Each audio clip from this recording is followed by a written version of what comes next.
Start అయిపోయిందా? Hi friends, మన channel పేరు మీకు తెలుసు, అందరూ బాగున్నారా? బాగుందండి. మన ఛానల్ పేరు నేచర్ ఆఫ్ ది బర్డ్.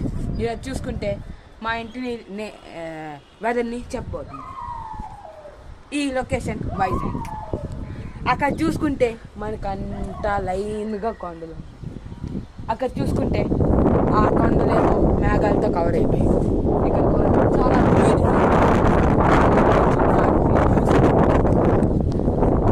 చాలా చాలా 3 రోజుల 4 days తర్వాత మాకు కంటిన్యూస్గా రేంజ్ 4 days తర్వాత మాకు సన్ రైజ్ వచ్చింది. చూడండి ఒకసారి అంత బ్యూటిఫుల్గా ఉందో. ఇప్పుడు అక్కడ చూసుకుంటే మనకి దగ్గరలో ఎయిర్పోర్ట్,